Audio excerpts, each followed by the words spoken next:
Salam sehat dan sukses selalu buat teman-teman semua. Kembali lagi bersama channel ini, kita akan melanjutkan kisah Bang Harvey. Setelah terdesak, Stefan Augustus mau tidak mau menggunakan kartu truf terakhirnya dan akan bertarung habis-habisan dengan salah satu master pedang dari negara pulau. Bagaimana pertempuran mereka? Langsung saja bersama gameplay ini, inilah kisah Bang Harvey chapter 6100 sampai 6104. Chapter 6100. Jadi, Chulen Han, sekretaris wanita itu membuat gerakan seolah-olah memotong tenggorokannya. Naruse Toyotomi berbeda dari penduduk pulau yang berpikiran sempit lainnya. Dia tidak menganggukkan kepalanya saat ini, tetapi setelah berpikir lama, dia berkata dengan enteng. Kalah tetaplah kalah. Jika kamu kalah, maka kamu harus mengakuinya. Kamu harus tahu itu. Tidak ada gunanya membenamkan kepalamu ke dalam pasir. Tidak perlu melakukan apapun pada Chulen Han. Jika kita melakukannya, orang-orang akan berpikir bahwa kitalah yang pengecut yang sesungguhnya. Harvey York bukanlah orang yang bisa ditangani oleh Chulen Han. Awalnya aku ingin membantu Amos Augustus untuk menyelesaikan sedikit masalahnya. Sekarang sepertinya ini sudah tidak mungkin lagi. Setelah mengatakan itu, tatapan tegas muncul di mata Naruse Toyotomi. Dia pada dasarnya tahu apa yang dilakukan Harvey York di Outskirt. Untuk karakter seperti itu, dengan karakter Naruse Toyotomi, wajar jika dia tidak akan meremehkannya sedikit pun. Namun meski begitu, jika dia tidak bertindak sedikit pun, itu membuat Naruse Toyotomi merasakan kekalahan yang aneh. Katakan pada mereka dan lakukan sesegera mungkin. Naruse Toyotomi dengan cepat memutuskan masalah lain. Jika aku bertindak lebih lambat, aku juga akan menderita kekalahan. Lagi pula, waktu kita hampir habis. Sekretaris wanita itu mengangguk dengan cepat, lalu mengeluarkan teleponnya dan berkata dengan sungguh-sungguh. Lakukan. Ketika sekretaris wanita menutup telepon, Naruse Toyotomi sendiri mengeluarkan ponsel dan memutar nomor. Halo, ini aku. Aku minta maaf untuk membuat panggilan ini dan mengganggu kelas pagimu. Tapi aku punya masalah kecil di sini, dan aku ingin kamu membantuku menanganinya. Itu benar. Itu saja. Kamu hanya perlu membuat Fatih de Gerard Wall tidak bisa meninggalkan kuil Aenar. Setelah panggilan itu, wajah Naruse Toyotomi menunjukkan ekspresi licik. Dia menghela nafas dan melihat ke arah Gunung Scufa. Pada saat ini, dia merasa tak terkalahkan di dunia ini. Di bawah rencananya, mungkinkah ada perubahan lain dalam situasi umum di Outskirt? Amos Augustus ditakdirkan untuk berada di posisi teratas, dan Sekte Bumi ditakdirkan untuk mendominasi dunia bawah dan seni bela diri di Outskirt dan bahkan di Desert. Ini adalah rencana milenium dari Sekte Bumi, ini juga merupakan ambisi dari Shintoe, dan itu adalah tujuan Aula Panjang Umur. Hanya Harvey York, cahaya kunang-kunang, bagaimana bisa bersaing dengan matahari dan bulan? Tidak peduli berapa banyak yang dia lakukan, itu hanya sebuah episode dalam drama besar di Outskirt. Peran pendukung selalu akan menjadi peran pendukung. Sementara itu, di Villa Gunung Eden nomor 1. Harvey York yang baru saja bangun pagi, melihat sarapan dan sebuah koran harian negara pulau di depannya. Ekspresinya terlihat sedikit main-main. Chulen Han berdiri di depannya dengan rasa hormat. Berapa banyak salinan koran ini yang akan diterbitkan? Harvey York melirik koran harian negara pulau sebelum membuka mulutnya dengan setengah tersenyum. Jelas, tidak sulit untuk membuat surat kabar negara pulau menerbitkan hal ini. Dengan kontak yang telah dikelola Chulen Han selama bertahun-tahun, ditambah dengan kemarahan Ethan Han. Tidak akan butuh sehari bagi keluarga Han untuk mempromosikan hal seperti itu. Inti masalahnya adalah berapa banyak porsi yang bisa dibagikan. Chulen Han tampak malu dan tidak berani berbicara saat ini. Harvey York tersenyum dan berkata, aku kira, kecuali untuk beberapa departemen dari berbagai negara yang mengawasi dinamika negara pulau. Orang biasa akan segera diambil bahkan jika mereka melihatnya. Sederhananya, ini akan segera menjadi seolah-olah itu tidak pernah terjadi. Jadi, pernyataan di harian negara pulau ini sebenarnya sangat terhidrasi. Chapter 6101. Chulen Han tersenyum masam dan berkata, Tuan Muda York, ini sudah merupakan puncak dari apa yang bisa dilakukan keluarga Han. Bagaimanapun, markas besar koran negara pulau ada di Kyoto. Kami telah membayar harga yang mahal untuk bisa melakukan ini. Kami juga harus mengorbankan beberapa mata-mata kami di sana. Kamu tidak perlu berbicara denganku tentang pengorbanan. Harvey York memotong kata-kata Chulen Han secara langsung. Kamu seharusnya memikirkan ini ketika kamu berdiri untuk membela orang-orang dari negara pulau dan melakukan sesuatu untuk Aula Panjang Umur. Pada titik ini, kamu hanya orang yang sekarat, tetapi kamu masih berbicara untuk keluarga Han. Sepertinya kamu belum sampai melupakan leluhurmu. Chulen Han tersenyum pahit dan tidak mengatakan apa-apa. Dia secara alami tahu bahwa dia akan mati. Bahkan jika Naruse Toyotomi tidak melenyapkannya, keluarga Han juga akan membuatnya menghilang dari muka bumi. Pilihan terbaik baginya adalah membuat alasan untuk menyembunyikan dirinya selama sisa hidupnya. Dengan cara ini, istri dan anak-anaknya tetap hidup tanpa merasa khawatir. Oleh karena itu, berbicara untuk keluarga Han sama saja dengan mengumpulkan kebajikan dan memberi manfaat bagi istri dan anak-anaknya. Aku tahu bahwa semut pun ingin hidup lebih lama.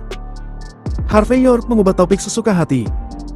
Tetapi melihat kamu sangat bertekad untuk mati, sepertinya kamu telah menerima takdirmu. Untuk melihatku terakhir kali hari ini, selain memberiku penjelasan ini, kamu juga pasti sudah menyiapkan hadiah yang besar kan? Chulen Han tersenyum pahit dan berkata, "Aku tidak bisa menyembunyikannya dari Tuan Muda York.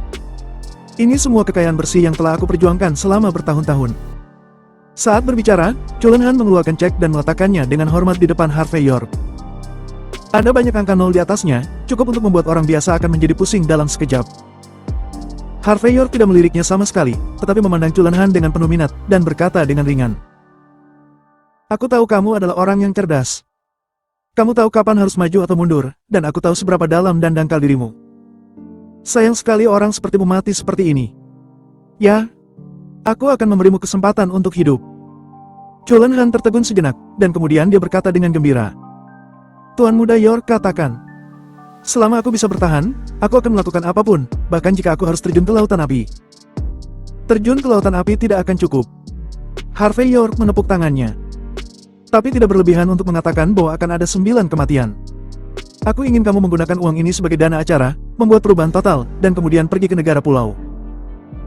Aku ingin semua sekolah seni bela diri, bangsawan, dan siswa di negara pulau melihat koran ini dengan mata kepala mereka sendiri.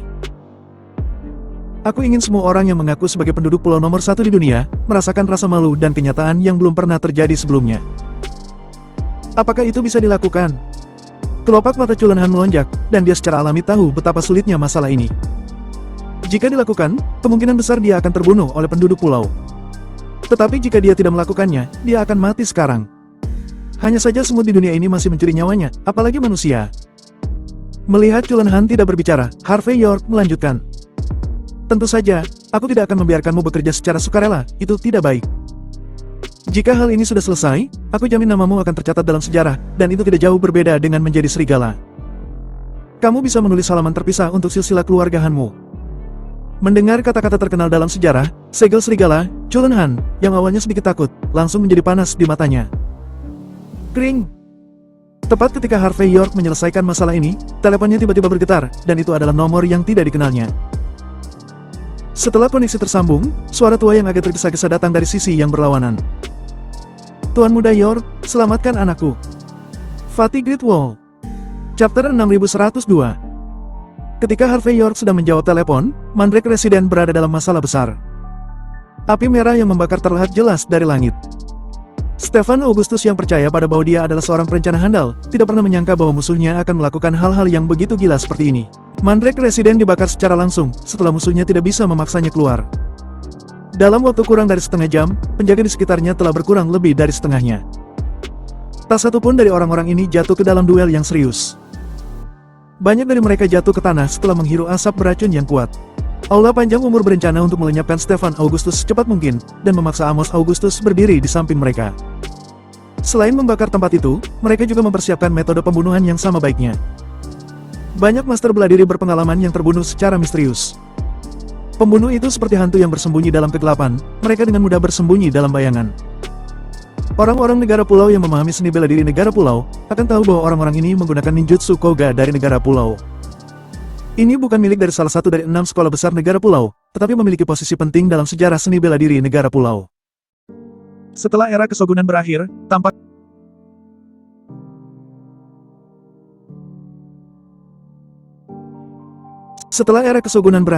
tampaknya muncul master baru dari teknik ini. Bagi Sekte Bumi, Ninja Koga yang sulit dipahami, sudah lebih dari cukup untuk membalikkan keadaan sepenuhnya.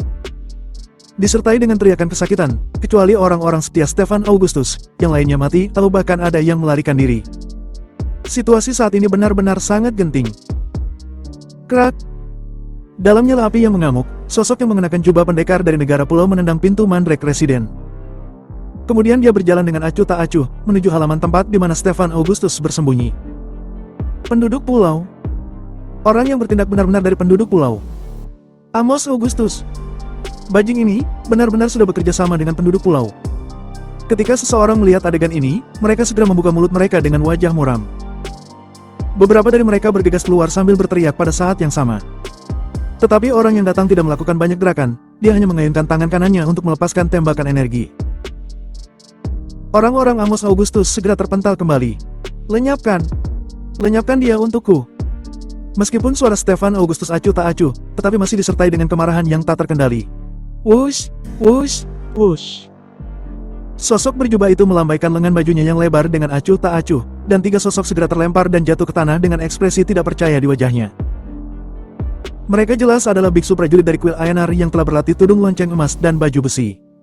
Tapi tidak ada yang bisa membayangkan bahwa di depan master dari negara pulau, mereka bahkan tidak bisa melakukan satu gerakan pun. Sosok berjubah itu terlihat acuh tak acuh setelah berurusan dengan tiga biksu itu. Dia mencengkeram pedang sebelum menghunusnya. Itu adalah Iaido. Inti dari keterampilan pedang dari negara pulau ditunjukkan secara langsung. Dinding tebal yang berada di depannya langsung terbelah saat ini. Para biksu kuil Aenar yang berada di balik dinding mencengkeram tenggorokannya dalam keadaan tidak percaya sebelum ambruk ke tanah. Setelah menyelesaikan para biksu ini, sosok berjubah itu menendang gerbang pekarangan hingga terbuka. Tempat ini adalah sebuah kuil yang berhiaskan patung emas. Di depan patung, Stefan Augustus terlihat sedang memegang kitab suci sambil duduk di atas tikar. Saat pintu ditendang terbuka, kelopak matanya sedikit berkedut. Itu jelas menunjukkan bahwa dia mungkin tidak setenang yang terlihat dari luar. Seorang biksu iblis yang berdiri di belakangnya juga perlahan mengangkat kepalanya pada saat ini. Chapter 6103. Stefan Augustus, kamu seharusnya menjadi bagian sekte muda bumi. Master dari negara pulau tersenyum pada saat ini, tetapi ada rasa dingin yang tak terkatakan di balik senyum itu. Aku telah diperintahkan untuk mengirimmu ke neraka. Apakah kamu sudah siap? Kata-kata yang tajam cukup untuk membuat tubuh Stefan Augustus merasa sedikit kaku. Setelah mengambil napas dalam-dalam, Stefan Augustus mendapatkan kembali ketenangannya. Dia menyipitkan mata pada orang di depannya, dan berkata perlahan. Kamu seharusnya seorang guru besar yang setara dengan malaikat pedang kan? Kurasa, dengan kemampuan Amos Augustus, dia tidak mungkin mengirimmu ke sini. Jadi, siapa yang ingin mencoba melenyapkanku saat ini? Apakah orang yang mendukung Amos Augustus? Stefan Augustus terlihat sangat tenang di dewan kematiannya. Ada kilatan aneh dari matanya saat memandang master negara pulau di depannya. Tidak peduli siapa kamu. Tetapi aku yakin, kamu tidak dikirim oleh Amos Augustus. Kalau begitu aku hanya perlu mengatakan sesuatu kepadamu. Kamu tidak akan mendapatkan apa-apa meskipun kamu menggunakan kematianku sebagai alasan. Jadi, mengapa kita tidak mundur malam ini? Itu akan menguntungkan untuk kita berdua. Berapa banyak uang yang diberikan kepadamu? Bagaimana kalau aku membayar 2 kali lipat? Master negara pulau itu tersenyum ringan dan berkata, benar kata orang-orang, bahwa para biksu memiliki pemikiran yang cerdas. Awalnya, aku tidak mempercayainya. Tapi sekarang sepertinya aku harus percaya hal itu. Jika aku benar-benar dipekerjakan, aku mungkin sangat bersemangat saat ini. Stefan Augustus sedikit mengernyit. Karena kamu tidak dipekerjakan oleh Amos Augustus, seharusnya ada kekuatan yang lebih hebat di belakangmu. Selama aku bisa menebak kekuatan apa ini, maka semua tindakanmu hari ini tidak hanya tidak masuk akal, tetapi juga akan membawa bencana besar. Biarkan aku menebak. Kamu seharusnya berada di sini untuk 9 maniksi dari sekte bumi kan? Jadi, kamu berasal dari aula panjang umur. Mendengar kata-kata tegas Stefan Augustus, master negara pulau itu terkekeh dan berkata, kamu layak menjadi orang bijak, dan juga sangat pintar. Namun orang seperti itu seringkali mati dengan cepat. Jika kamu tidak mengatakannya, aku mungkin hanya akan membuatmu lumpuh. Tetapi karena kamu mengatakannya, maka kamu harus mati. Stefan Augustus menghela nafas dan berkata, pada titik ini, kamu tidak perlu mempermainkan pikiranku. Bahkan jika aku mengatakannya ataupun tidak, kamu akan tetap melenyapkanku. Daripada itu, lebih baik aku menggunakan harapan terakhirku. Dalam hal ini, aku mungkin tidak akan bisa bertarung selanjutnya. Setelah mengatakan itu, Stefan Augustus mengeluarkan sebuah kotak kayu kuno dari tangannya. Dia lalu mengambil sebuah pil nektar dingin dari dalam kotak dan langsung menelannya. Setelah menelannya, aura Stefan Augustus meningkat drastis dan akhirnya menembus belenggu yang seharusnya ia miliki. Saat ini, dia sudah menerobos ke alam dewa perang. Meskipun menggunakan benda asing untuk secara paksa meningkatkan kekuatan tempur seseorang, akan membayar harga yang tak terbayangkan nanti. Tapi masalahnya, jika dia tidak bisa menghadapi rintangan ini, apa yang akan terjadi selanjutnya? Master negara pulau itu tertawa. Kamu bukanlah dewa perang sejati, jadi bagaimana kamu bisa melawanku? Sejauh yang aku tahu, itu hanya berjuang untuk mati. Jelas, di Master Penguasa Negara Pulau ini, Stefan Augustus dan Biksu Iblis di belakangnya bukanlah apa-apa. Chapter 6104. Stefan Augustus tidak mengatakan apa-apa lagi. Karena hal telah berkembang hingga ke titik ini, maka sudah tidak ada jalan lain selain hidup atau mati. Pada saat ini, tangan kanan Stefan Augustus bergetar. Kertas jimat kuning cerah muncul di tangannya dan terbakar langsung dari udara tipis.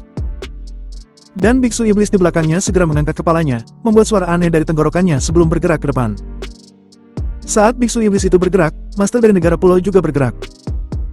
Dengan jentikan tangan kirinya, dia menghunus pedang dari pinggangnya lagi, dan kemudian mengayunkannya ke depan. Bahkan Biksu Iblis yang dalam keadaan setengah mati dan hampir seperti mayat, secara naluriah ketakutan oleh pedang ini. Karena dalam keinginannya untuk bertarung, pedang ini memberinya perasaan yang tak tertandingi. Duar. Namun, perasaan yang kuat membuat Biksu Iblis melompat keluar setelah jeda singkat. Push. Suara siwalan pedang terdengar disertai angin menderu yang menyebar di udara. Biksu Iblis segera jatuh ke tanah, dan retakan muncul di wajahnya yang kering tanpa ekspresi apapun. Pada saat ini, Master Negara Pulau mengembalikan pedangnya ke sarungnya dengan backhandnya. Saat pedang masuk ke warangkanya, tubuh Biksu Iblis itu langsung hancur dan berubah menjadi potongan-potongan kecil di tanah. Stefan Augustus menyaksikan adegan ini, dan ekspresi tidak percaya muncul di matanya. Pondasi kuil Aenar tidak terlalu dalam, Biksu Iblis ini adalah salah satu kartu terbesarnya kali ini. Namun di luar dugaan, lawan bisa menghentikannya dengan mudah. Hal ini membuat tenggorokan Stefan Augustus terasa kering dan gatal. Dia memiliki keinginan untuk berbalik dan melarikan diri saat ini. Namun, jejak ketenangan terakhir sebagai orang yang telah berlatih seni bela diri selama bertahun-tahun memberitahunya bahwa jika dia berbalik saat ini, dia bahkan akan kehilangan sedikit vitalitas. Memikirkan hal ini, Stefan Augustus perlahan mengeluarkan senjata api dari tangannya, dan kemudian diam-diam membuka asuransinya. Menarik. Warna aneh muncul di mata penguasa negara pulau. Aku awalnya berpikir bahwa kamu akan ketakutan dan merangkak pergi. Tapi sepertinya, aku masih meremehkanmu. Silakan, aku akan memberimu kesempatan. Stefan Augustus mendengus dengan dingin. Tanpa membuang-buang waktu, dia segera mengangkat tangan kanannya dan menarik pelatuknya dengan keras. Dor. Peluru timah segera melesat dengan cepat. Tetapi pada saat peluru timah akan mendarat, pedang Master dari Negara Pulau kembali terhunus. Terang. Suara yang tidak menyenangkan keluar, dan peluru timah terbelah menjadi dua bagian. Ilmu pedang orang di depannya telah mencapai titik kesempurnaan. Dor, dor, dor. Namun, Stefan Augustus tidak terlalu banyak mengalami perubahan emosional. Pada saat ini, dia kembali menarik pelatuknya. Ketika peluru timah terakhir mengenai udara, dia membalik tangan kirinya. Segera guntur api muncul dari tangannya, dan dia menangkap peluru dan melemparkannya secara langsung. Duar. Gelombang udara besar dan cahaya api meledak pada saat yang sama, dan logam yang tak terhitung jumlahnya hancur berkeping-keping. Stefan Augustus berguling ke patung di belakangnya. Dia mampu menghindari pukulan fatalnya sendiri, dan pada saat yang sama menyentuh senjata api semi-otomatis. Dia lalu menyipitkan matanya ke api. Api dengan cepat menghilang, dan dalam asap, Master Negara Pulau terlihat berjalan perlahan. Tips mengukir serangga. Kamu memiliki banyak master seni bela diri di negara H, dan gurumu masih merupakan generasi Dewa Perang. Apakah kamu tidak tahu bahwa ketika seni bela diri mencapai ranah Dewa Perang, senjata tidak akan berguna sama sekali? Pada saat ini, orang-orang di Negara Pulau menunjukkan ekspresi dingin dan tegas. Dan pada saat yang sama, mereka juga menunjukkan kekuatannya kepada Stefan Augustus.